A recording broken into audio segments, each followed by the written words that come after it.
Ladies and gentlemen, Kary Mullis.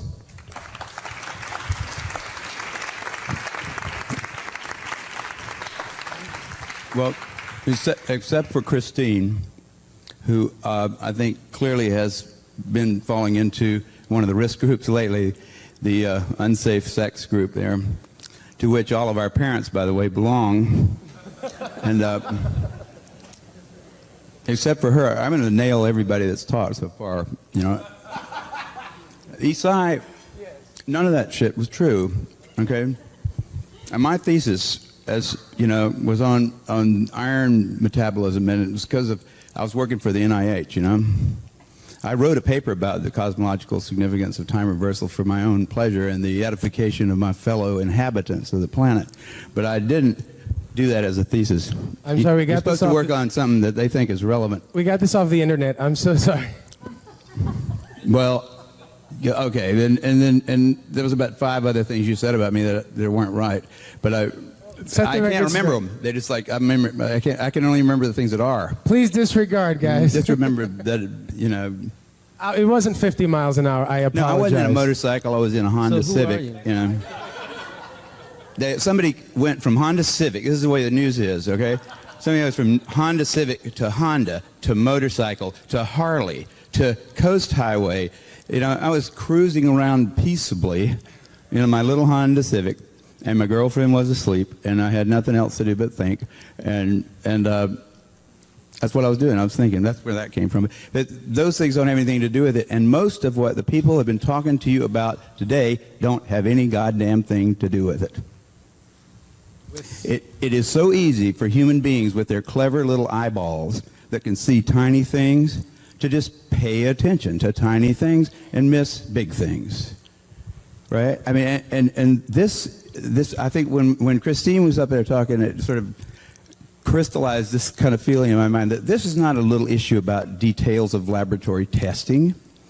It's not a little issue about what we call, like, what is a virus or what's not a virus and what is an infectious virus as opposed to a non-infectious. It's not anything to do with that.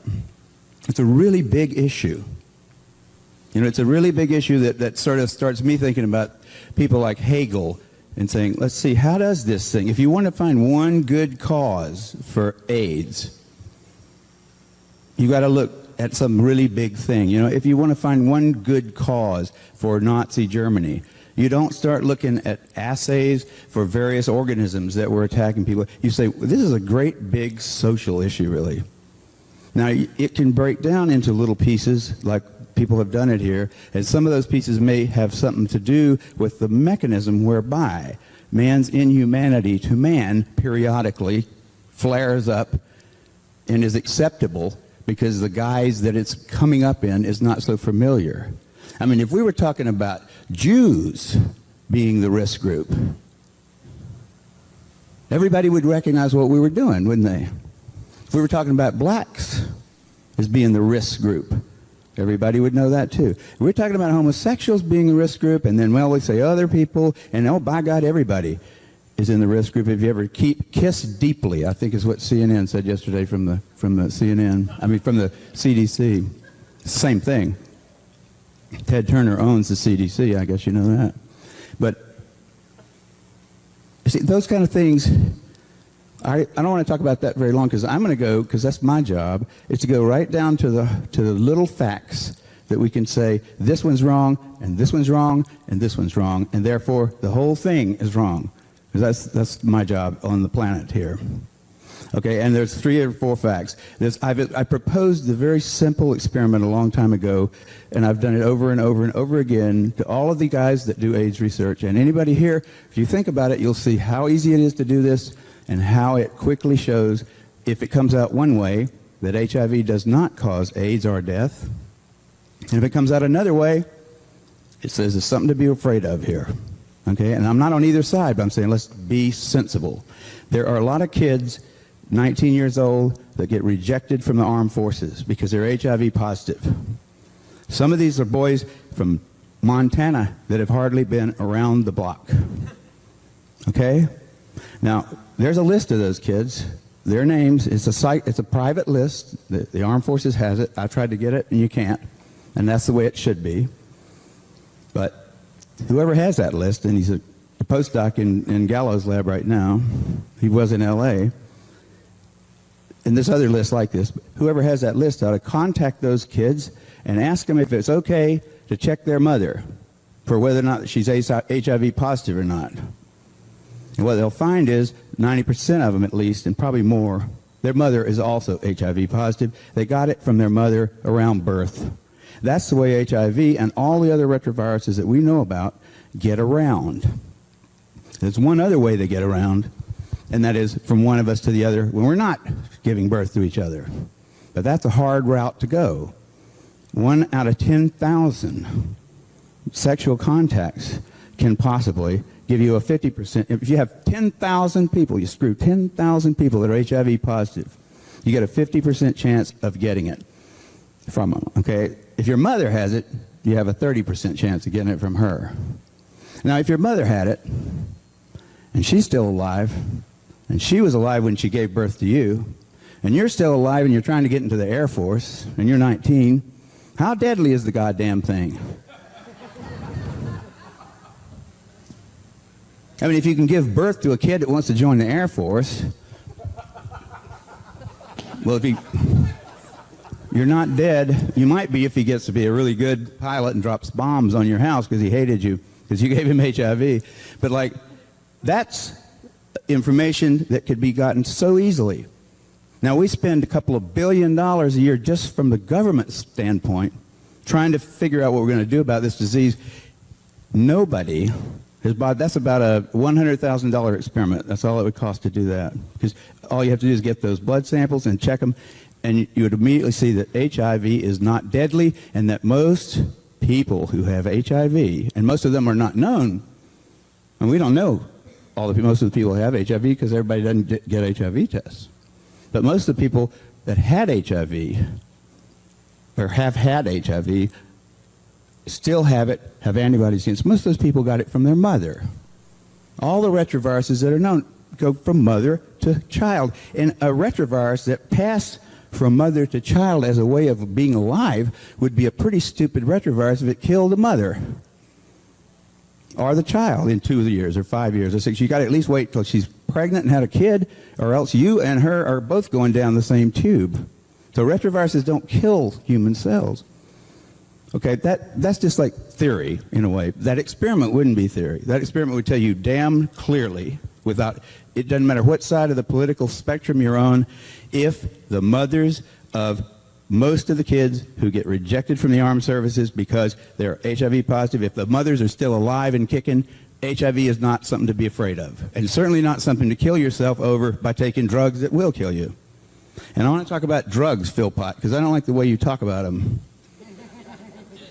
Because we can't be stupid just because we all have AIDS. Drugs are what you call a drug. That's what a drug is. Did you see me eating those leaves? Is that a drug? Come on, think about it. Is that a drug or is it just a bunch of chemicals? It's a bunch of chemicals. It becomes a drug if I like it and somebody makes a law against it. Okay? Doesn't change it. The concept that drugs might have something to do with AIDS in terms of causality is just as much loose air as the idea that a virus might. Until you have some kind of really good data that says drugs cause something bad, then if you want to get off on your guilt about drugs or whatever, go ahead, but don't bring it into this issue. It doesn't belong there. I mean, Peter Duesberg doesn't have any experience with drugs. So there's something foreign to him. So like he's got the part of piece of Peter that's valuable is the part that tells us that when it is that there's a bunch of guys out there telling you stuff that they don't have any facts to support, when that happens, you got to bring that up. You raise your hand, and until they finally damn you as a dangerous person, they have to listen to you. You have to say, science doesn't work by opinions. I mean, it can be done that way, and you can make money doing that. But real science happens when people refuse to say things that they cannot substantiate.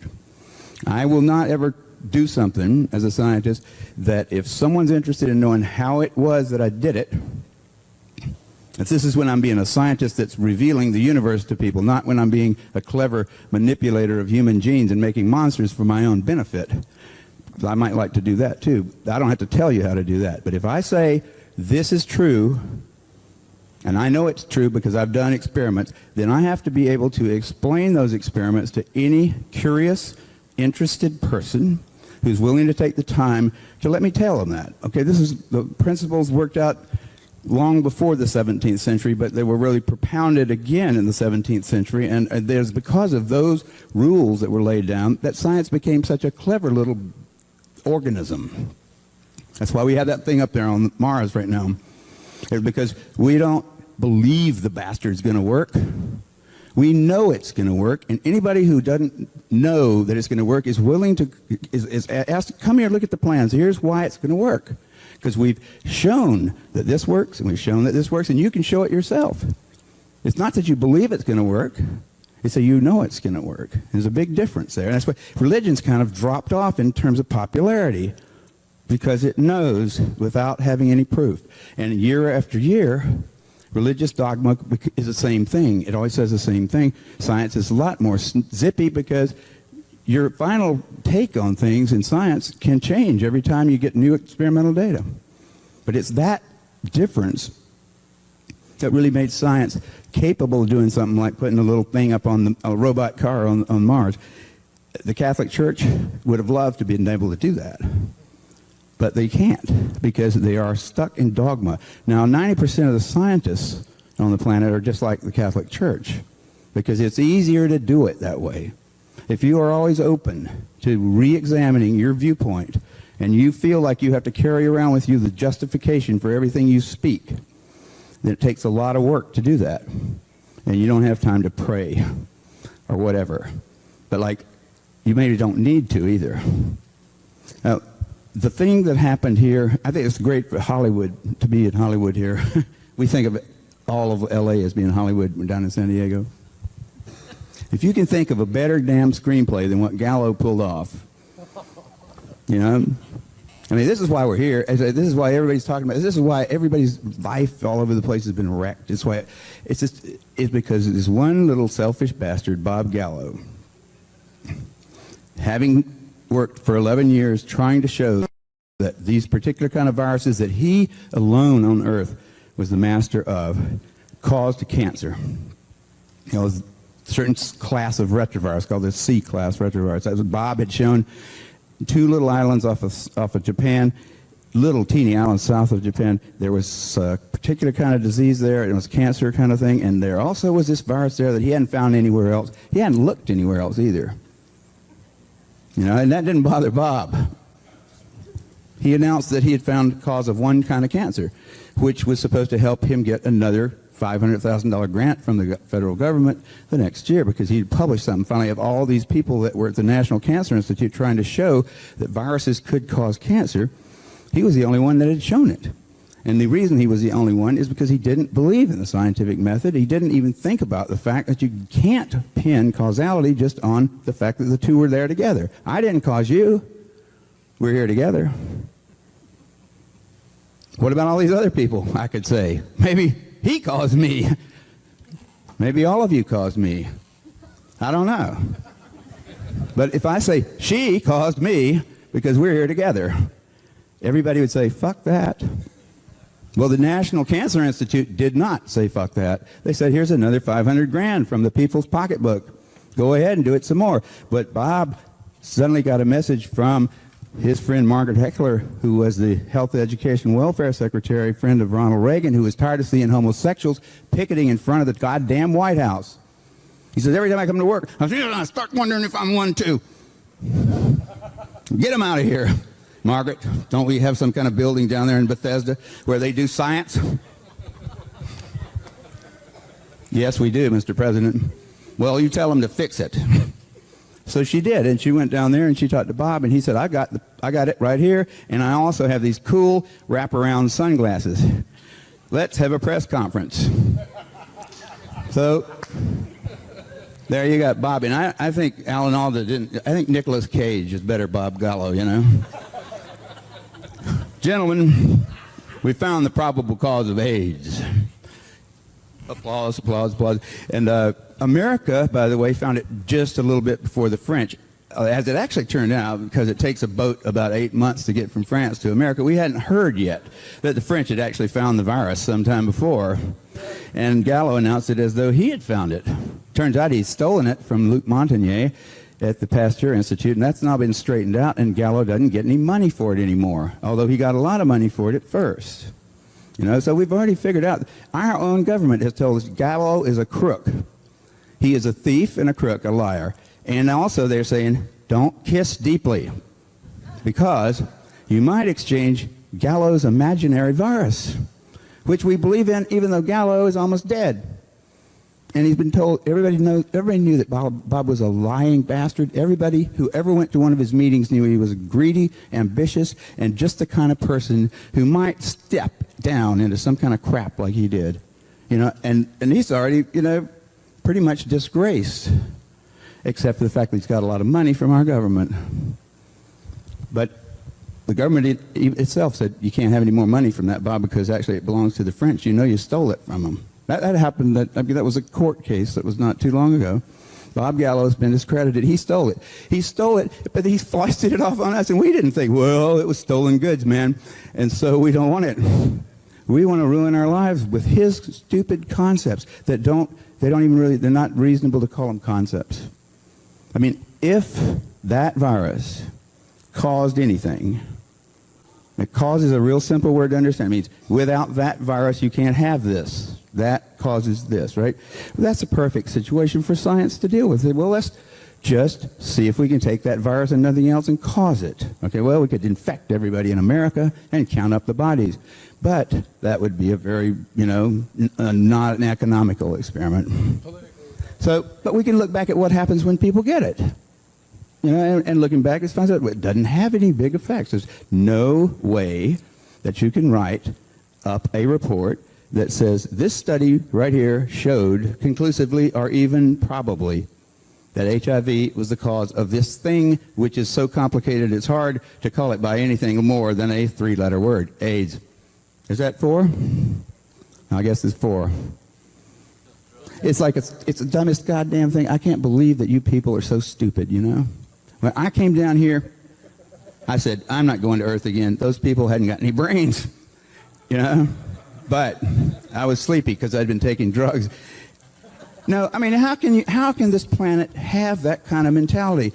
Because we are the same people, I think, you know, that like, well, what did we do cool? Let's see.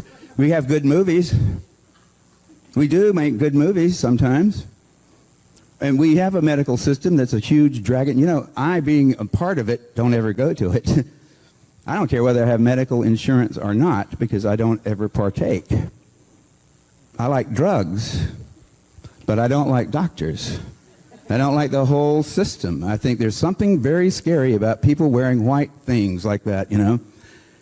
It sort of reminds me of church. And I think scientists in church is something you ought to think about, because they've gotten to be sort of the same. I mean, the Catholics pulled out sort of, and the scientists have moved in. And the AIDS thing, and this is what I think, we were here in the nice summer air. Let's don't talk about disease. I mean, there's not something called AIDS. There's a lot of people with a lot of different diseases that have all been hoaxed into thinking that they've got this one terrible fatal thing, and Christine sure has it, you know. And she's going to pass it on to the rest of us. And we all do have that one. But we don't have this other stuff, whatever. Some of us have bad cough. Some of us have got funguses growing all over us. I had some funguses growing on me. If I'd have been HIV positive, but I had to turn myself in. So I've got AIDS because I got things between my toes. Then I got some sporanox, and it cleared it up. And so I don't have AIDS. I may have HIV. I never checked. I wouldn't either. You know, I wouldn't either. I wouldn't really try to figure out if I'd ever been a member of the Communist Party either in the 50s. I'd have said, I don't think I was. And I'm certainly not going to want you checking it right now because I'm applying for a job. It's the same kind of thing. It's a terribly purgative kind of a thing, and it is. And like people talked about how the test doesn't work and all that stuff, but you know, all the details about whether things work and whether it all fits together, whether hemophiliacs really have AIDS or whether they just have an immune suppression thing, whether Africa is still afloat when it should be all dead people stacking up the last of them there should be stacking up the corpses of the rest of them. Haiti should have been totally wiped out. All of us, there should be 20 million of us with AIDS by now. See, all the predictions turned out not to be true, didn't they? They still have the old beast. They also still have in California, I think, an association, a bunch of goddamn bureaucrats worried about the drought, worrying about whether my shower is going to run or not, how fast, and all, whether I can get 2.5 gallons. We got those guys at the same time as we get federal money for floods. And last time I checked the reservoirs down in San Diego, they were pretty full. But I still can't take a shower legally. You have to drill the little thing out. They put something in there, right? That's the government puts it in there to protect us from being thirsty in the year 2070. But it's part of government. They've also told you. See, they don't really have a reason for being, do they? What do? Make up one. Think of something to scare people, same as scientists. They don't have a reason for being. You don't need them. I mean, you need some technician-type people. You need some engineers to make better stuff to work with, to play with. But you don't really need somebody telling you about the deep mysteries of the universe, unless maybe Carl Sagan once a week. But, like, you don't really need us. But you worry that maybe if you don't have us, used to at least, the Russians might get there first or something like that. And they're gone. So then what are we going to have to deal with? Nature. The big threat is that we're destroying the planet, and you need the scientists now to tell you why and how you can stop it. And the plague is such a great little thing to pull. I mean, polio had worn thin, admit it. The CDC, nobody even knew what the hell the CDC was in 1975. And by 1980, their budget was definitely under review. And the head of the CDC says, there's a memo intercepted by the Freedom of Information Act, and this guy says, we need a plague. A plague is what the CDC needed, and that's what they got. And now they're already warming up the next one. They're talking about Ebola virus like it was something brand new that had happened because of the ecological crisis in Africa, and it was going to get us.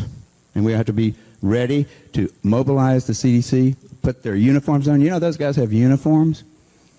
They have uniforms. They don't wear them, but they have uniforms. In fact, when that critter with the funny beard was the head of he's like our big doctor, the big doctor in Washington, Coop, yeah, he said we're going to have to wear the uniforms at least once a week because keep people reminded that we're Army.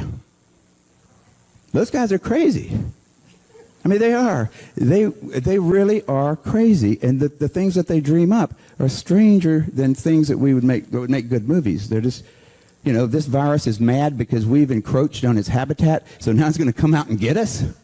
Well, they don't have legs. Viruses don't have legs or wings or any kind of way to move, and they don't give a shit about us, and they don't care about their environment. They never heard of that. And they're just sitting there in some place, and they've always been there, and they always probably will, lurking around, but they're not after us. And we're not making a mess out of this earth either. We aren't. We're an arrogant little bunch of naked apes. That's all we are. And we're crowing about this horrible disease that's decimating our planet and paying all these people fortunes and taking poisonous things. I mean, we're dumb.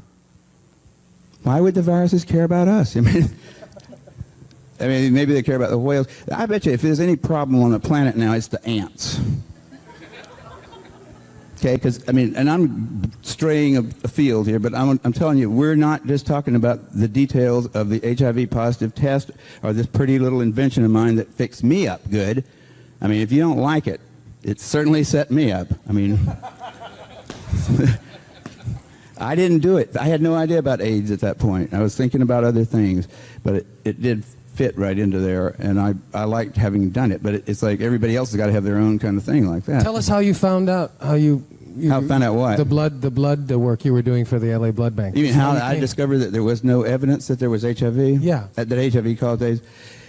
Okay, this is my personal story, but I mean, the general fact is there isn't any, and you can check it yourself. You can go to the internet, and you can say, AIDS, cause, return. Go on Alta Vista or something like that, bang, you'll get papers. The first 20 hits you get, out of those, there will probably be about 6 or 7 that suggest that there is no evidence, okay? There will be not a single one that suggests that there is evidence for a causal relation between those two things. Now, when I was working down the street here, it was down that way, down toward Michigan Street, a place called Specialty Labs, I was working for those guys 3 or 4 days a month, and I was setting up tests to look for viruses like HIV in the blood supply for LA. And since there were so many people in LA, there was going to be it was pretty hard to see how you're going to test all the it's about 1,000 bottles every day.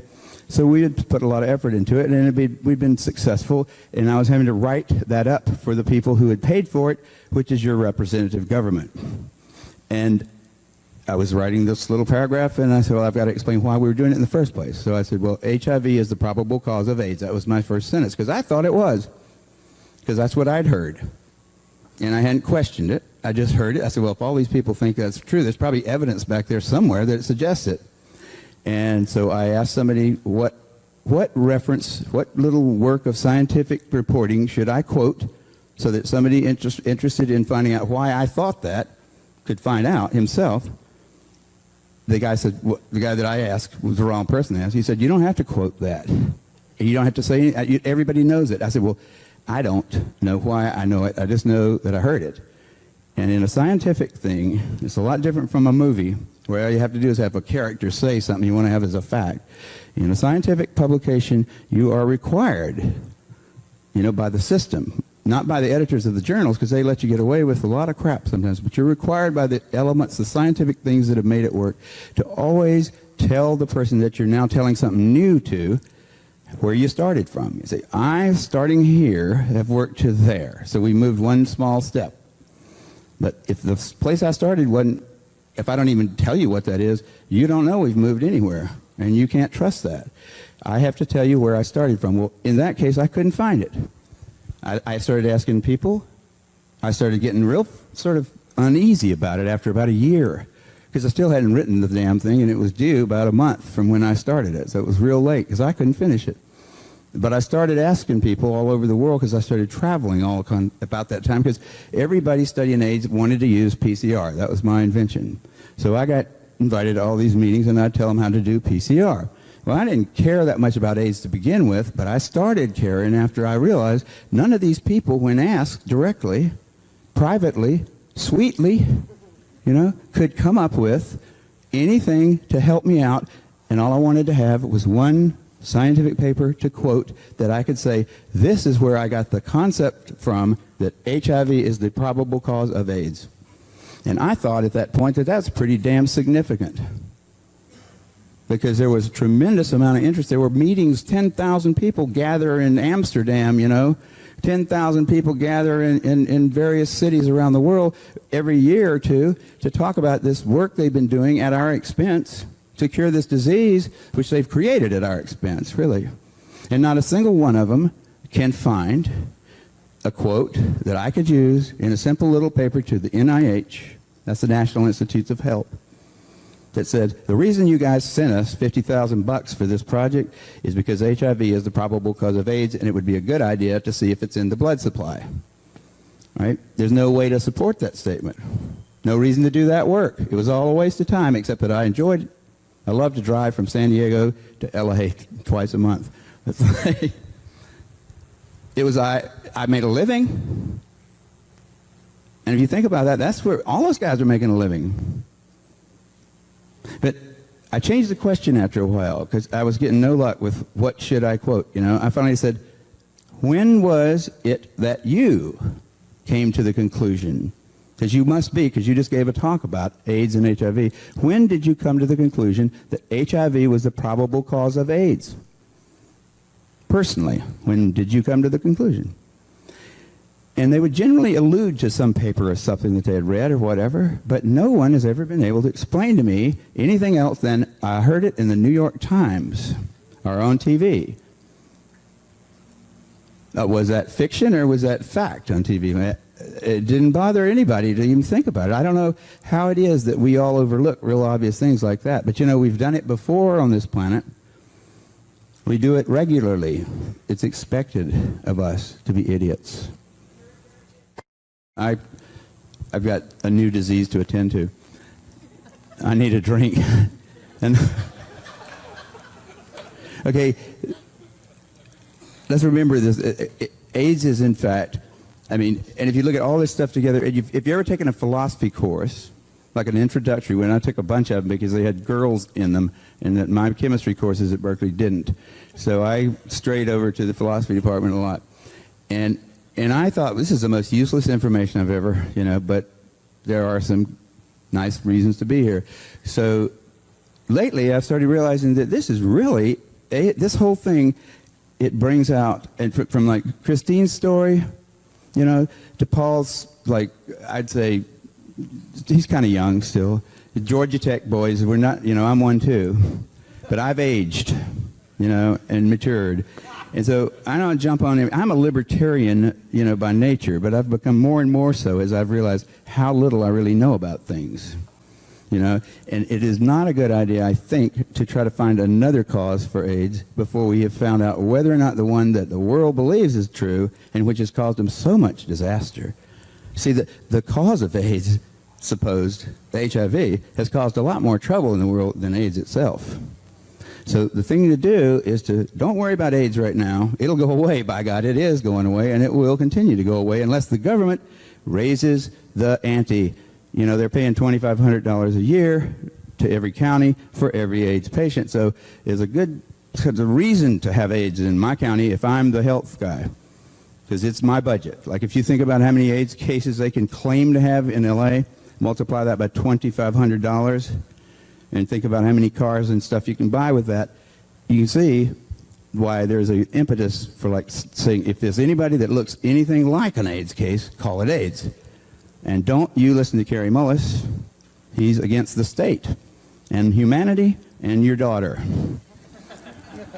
But AIDS is going away nonetheless, and if we stop funding it, it would vanish overnight.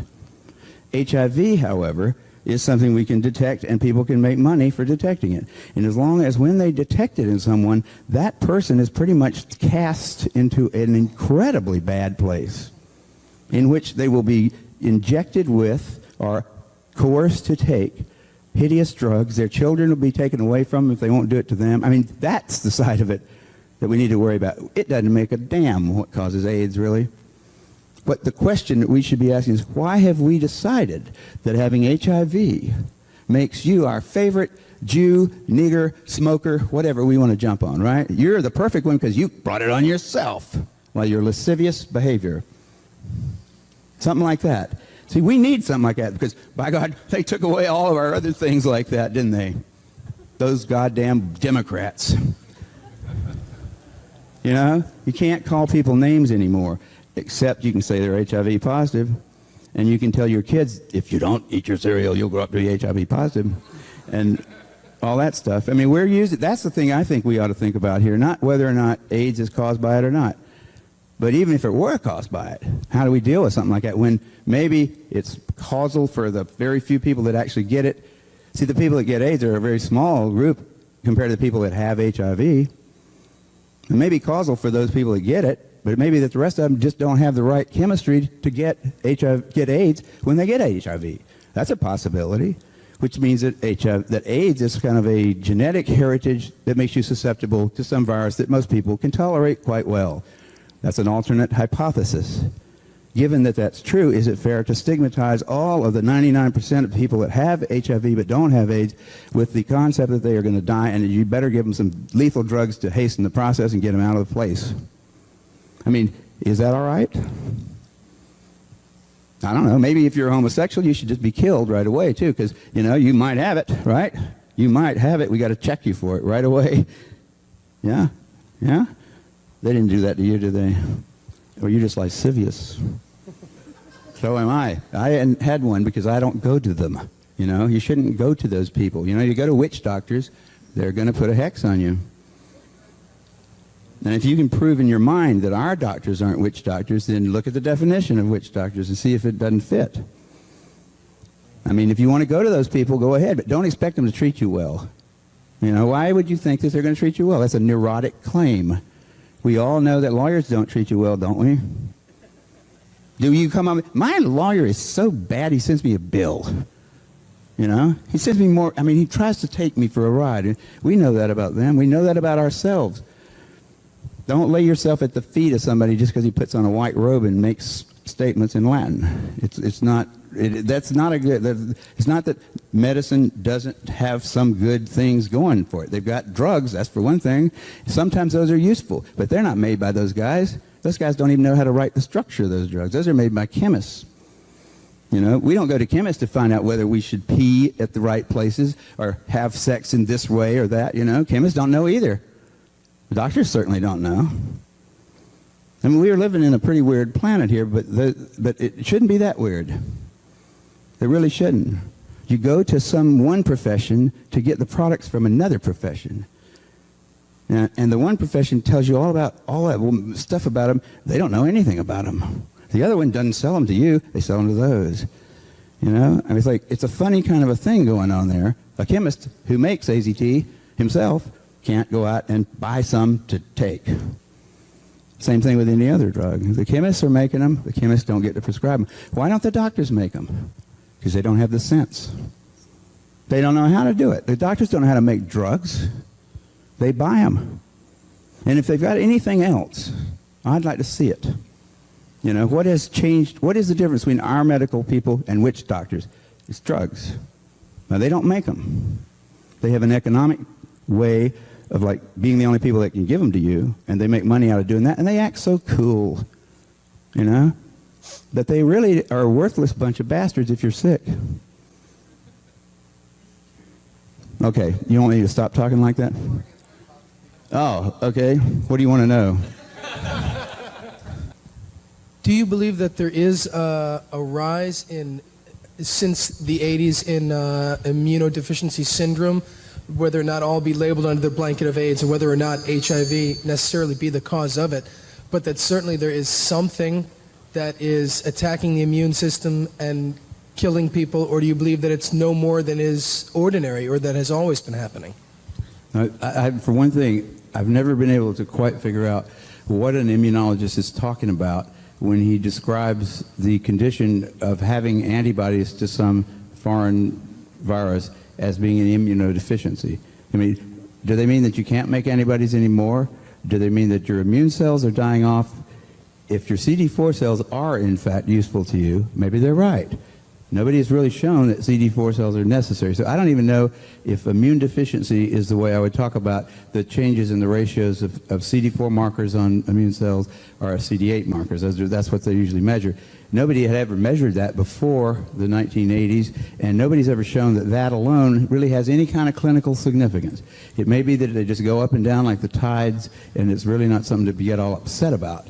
As soon as somebody puts a lemon on and says, if you got less than 200 CD4 cells, you're sick, and then they start giving you drugs that kill your CD4 cells, that could have the effect of making it look like it was a bad thing in the first place. But as far as what are all those little funny diseases, like cryptococcus and pneumocystis carinea and Kaposi sarcoma and those kind of things that we've lumped under this term AIDS, and also uterine cancer that's been stuck under there. Except for uterine cancer, which I think was kind of like a very transparent, the motive there was transparent. We need some more women with AIDS, right? So that was a good way to get some women.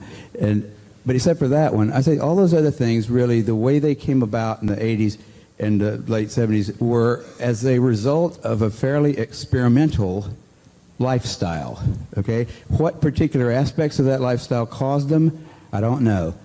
It's hard to figure it out. For any one of them, if you were to really pursue it and say, I'm going to figure it out, why that one? Why pneumocystis carinea ever happened? If you could disentangle it from all the rest of them and get some research funding to try to find out why certain people die these days of pneumocystis carinea, you probably could. It's probably just another goddamn disease. It was a result, probably, of a type of a life that had not been lived too much in the 40s and the 50s and the 60s, and probably not much ever before. Whether it was the drug use, the lack of sleep, the poor nutrition, the tremendous number of contacts with other humans, and sexual contacts is simply the least of those, by the way. The gregarious contacts of any kind with human beings will get you the flu. Okay, most viruses do not respect the gender or the genital organs of us because they're such small things and so very seldom used. They go for our lungs. Okay, I mean, that's one of the first things they made the mistake. I said, why do they think it's just venereal? Because we don't know any viruses that are. And viruses, you know, they don't live here because they're fat and rich. They live here because they're lean and clever. And if you go for the genitals when you could be going for the lungs, you're a pretty dumb virus. Right? I mean, because we blow air out. You get in an elevator with somebody. You know what? The CDC wouldn't want to be saying that, but they don't have any evidence at all. Now they've said deep kissing. On the basis of one person. But the disease is real, AIDS, but it's not a disease. The fact is real that when you start having a life that pays very little attention to the stuff your mother and your grandmother would have said, you got to have this, you got to have that. You can goddamn go out and be a Democrat if you want to, but you've got to eat and you got to sleep. And they would have said, I mean, you stop doing those things, which a lot of people did. In a really big way. And I mean, the people that lived next door to me in Berkeley started looking real sick a few years after they started coming over to San Francisco at night to the bathhouses. And I don't think it had to do with the disease they got. I think it was because they didn't eat or sleep.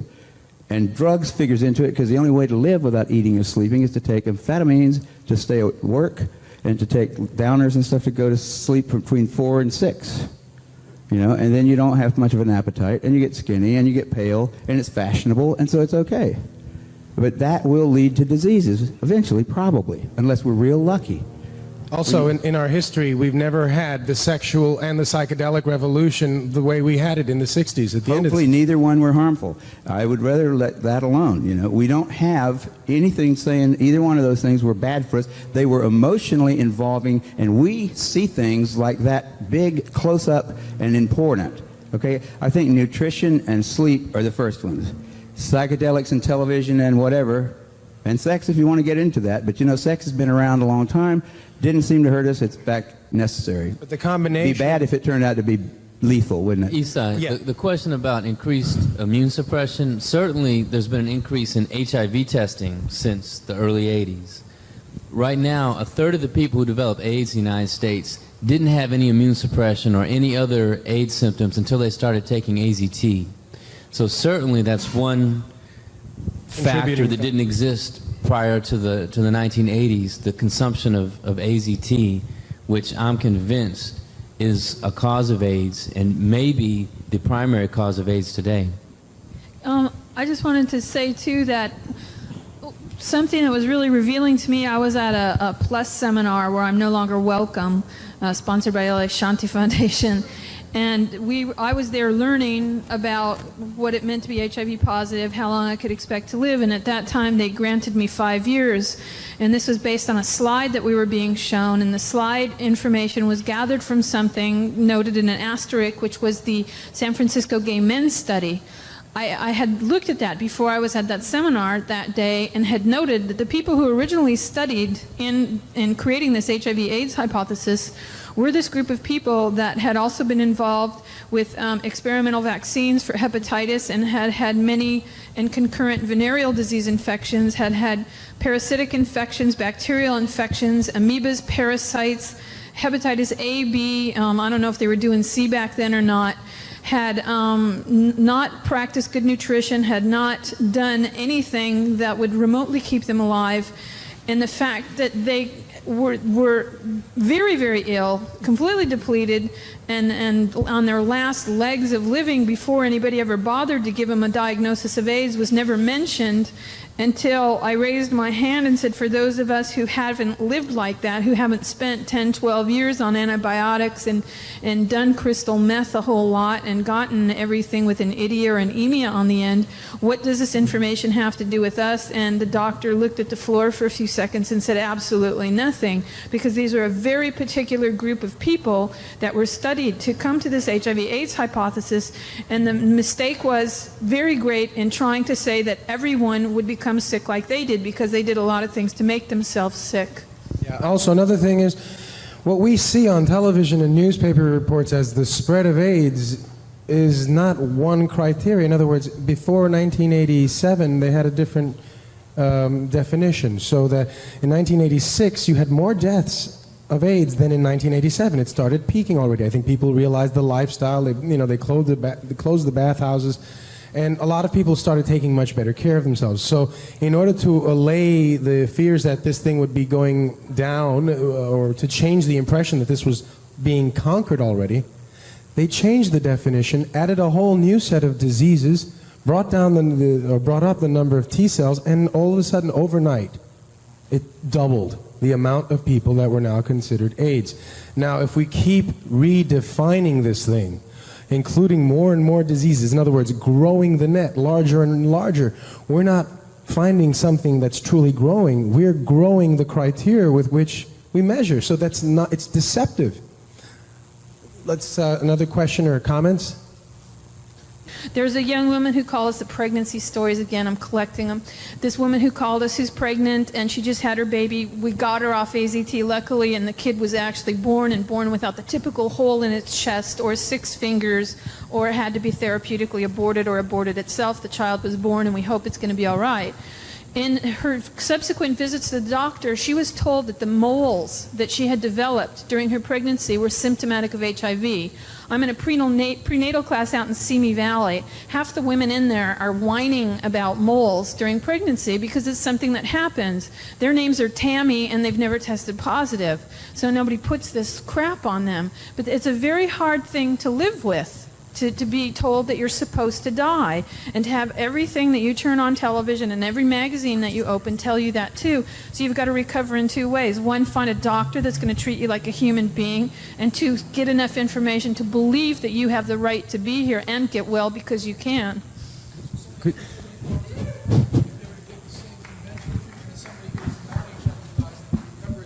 Yeah. Disease as anybody else. Yeah, somebody who's HIV positive can get over their yeast infection just like anybody else can. Somebody who's got pneumonia and is tested HIV positive can get over their pneumonia just like anybody else can. The trick is, don't get into the system that pushes chemotherapy on you. A cancer patient does not get chemotherapy every day for the rest of their life. Nobody here is going to get cancer chemotherapy as a prevention of cancer that may occur 10 years down the line. That's what's screwing people up. That's what's making the difference between getting better and getting dead. I would also like to add, if I could, real quickly, that and it may be semantics for a lot of people in here, but at least for me, it's extremely important. I think that it's very necessary to be cautious with the kind of words that we use. This cure word is a silly notion that feeds us all into a path along what Kary was referring to earlier when he was discussing, why are you listening to the white coat and you're looking to him to do something. All that we need to be concerned with here is healing. And no more do we talk about healing. We talk about the cure. Be here for the cure. Well, there isn't going to be a cure. There's healing, and that's all there is. And I think that we need to be very, very careful with how I spent many, many years of my life trying to find something that was killing me. There wasn't anything there. No cure. And in that process, there was no healing occurring. There's no one disease specific to HIV. I was going to ask you about the virus that has been passed on to the children of pregnant mothers, of babies born to. Are you saying that the treatment that they have received is what has created AIDS? The babies that are born to women who test positive oftentimes will test positive when they're born, and that's because babies are born without an immune system. That's why the World Health Organization tells us that if women around the world would just breastfeed, we'd decrease the rates of infant mortality tremendously, because they would avail themselves to the mother's natural protective system, which becomes the baby's own for a while, through antibodies. So these babies get antibodies to everything when they're breastfed, and sometimes just through, being born and all that kind of stuff. When the kids test positive for antibodies, many times they're put on AZT and other drugs that, yes, turn them into AIDS victims and kill them and deplete them. If left alone, 70 to 90% of these kids will test HIV antibody negative within the first 18 months of life as they develop their own immune system. Plus, even if they don't test HIV negative after 18 months, it's not said that that won't happen further along the way. Many children have. There's a couple who adopted a Romanian orphan, and it took her a while to start testing negative. She's fine, but she was put on AZT for a while, and it caused tremendous pain. She stopped growing. She got sick. Her hair was falling out. The usual chemotherapy She stuff. had AIDS. She had AIDS by virtue of the prescription of AZT. But it's a terrible thing when we live in a country that says, if you're pregnant, don't have a beer. Don't take aspirin. Don't take anything, and stay away from secondhand smoke, but load up on chemotherapy, because somehow that'll do you some good. And it is completely wrong. And the focus of many, many AIDS organizations is pediatric AIDS, because it's kind of a safe, warm, happy little place. It's all about babies and stuff. Well, these people are slaughtering babies is what it comes down to. Yeah, I mean, it's really sad and awful, but that's what they're doing. They're telling mothers that they have to take these drugs, and these drugs are lethal. If it's not Thursday, it'll be 2 years from now, but the kids will suffer from this. Based on, by the way, fraudulent studies by the makers. Again, we have Glaxo Wellcome, Burroughs Wellcome, testing AZT to check maternal transmission rates. Well, previously they were like 25 or 30% naturally. Then they said, well, AZT brought them down to 8.6 or 8.3%. And this is why my friend, the doctor, was faxing me this stuff, because I asked medical doctors, please, anything HIV, just show me what they show you.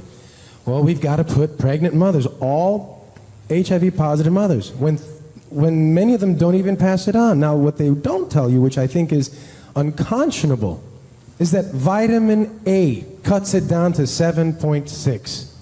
Vitamin A does a better job at halting maternal transmission rates than vitamin AZT. But they can't control the patent. So guess what? You have to take the filth that they can make money off of. And I think, why aren't our politicians and media people talking about this? This is why. Most of them don't know. Most of them don't feel comfortable receiving unofficial information. Not that you should be concerned if your baby's HIV positive or try to cut down on the rate, since there's no reason to think that having HIV is a bad thing. Was your question, why are babies getting AIDS? Was that the question? Sort of. Was that what you're curious about? If it was the AZT that was giving babies AIDS in many Well, there's other. I mean, do you remember crack babies? Yeah. Okay, crack babies were before HIV came along. Then after HIV came along, they started calling them AIDS babies. So yeah, there's a lot of people that have severe health problems. A lot of drug users, no matter what is causing their health problems, Kary. And I'm not suggesting that you do consume recreational drugs, by the way. What were those leaves you were eating, by the way? What's that? What were those leaves you were eating? They're right up here. Right up there. They probably have pesticides all over them. They probably wiped them.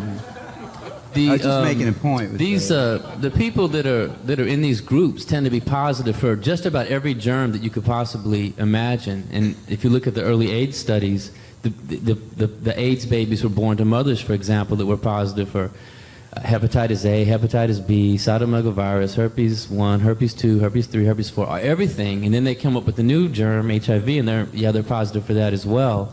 So yeah, there's a lot of HIV positive babies who are sick before AZT comes along. But look at their mothers. They were drug addicts for their first 9 months after conception. So that shouldn't surprise us that babies born to mothers who take drugs are sick.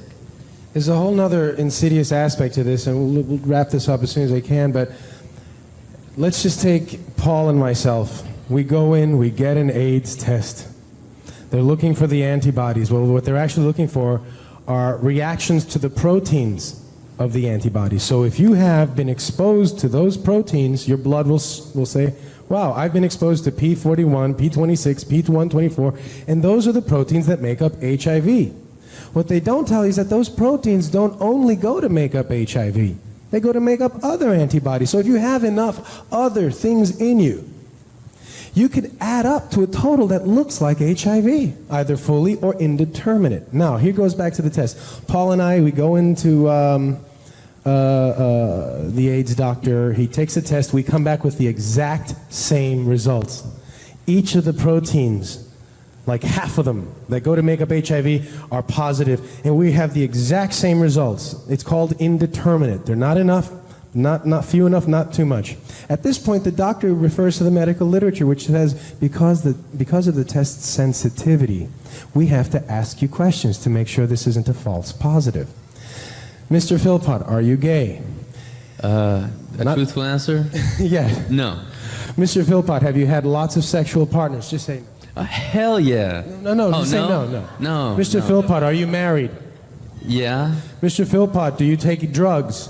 All the time? No. No. I don't take drugs. Okay, now he goes into Mr. Philpott was a false positive. Now they'll ask me, let's just say hypothetically, Isai or Can I ask the dude. questions? Yes. Are you gay? Well, Yes, okay. for the sake of this argument, well, only on weekends. Okay, that's gay enough. Are you married? Well, no. Have you been doing drugs? Injected drugs. I used to shoot up. I used to take poppers, but So you're probably HIV positive then. There you go. The same exact results. If you're black, that adds up to it. You know, it pushes you. This is ridiculous. But this is what you and I have allowed to go on by not testing this any further. Is there anything else? Do you guys? Is there any question in your minds about what we're saying about? Because there's a lot we haven't covered. Can I ask a question? Yes, sir. Mm-hmm. I want to ask this to Kary. How do they misuse PCR to estimate all these supposed free viral RNAs that may or may not be there? I think misuse PCR is not quite. I don't think you can misuse PCR. Actually. No, the results, the interpretation of it. See, if you can say, if they could find this virus in you at all, and with PCR, if you do it well, you can find almost anything in anybody. It starts making you believe in the sort of Buddhist notion that everything is contained in everything else, right? I mean, because if you can amplify one single molecule up to something that you can really measure, which PCR can do, then there's just very few molecules that you don't have at least one single one of them in your body, okay? So that could be thought of as a misuse of it, just to claim that it's meaningful. But the real misuse of it is that you don't need to test for HIV. You don't need to test for the other 10,000 retroviruses that are unnamed also in the subject. See, somebody that's got HIV generally is going to have almost anything that you can test for because they have definitely been. HIV is a fairly rare virus.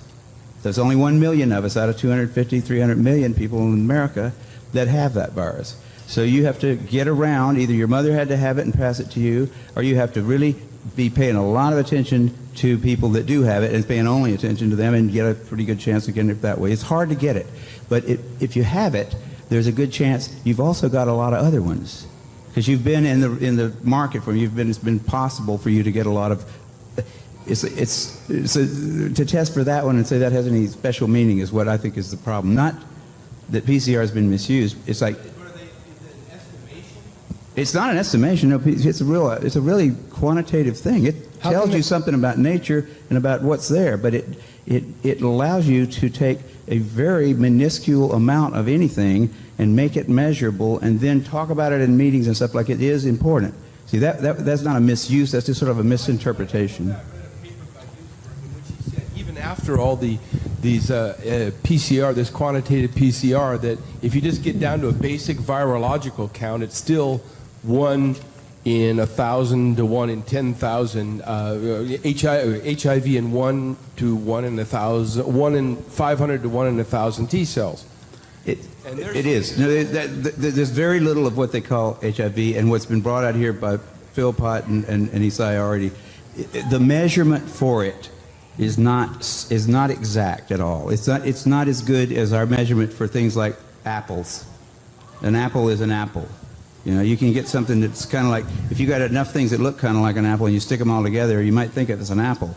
But and HIV is like that. Those tests are all based on things that are invisible, and the results are inferred in a sense. PCR is separate from that. It's just a process that's used to make a whole lot of something out of something.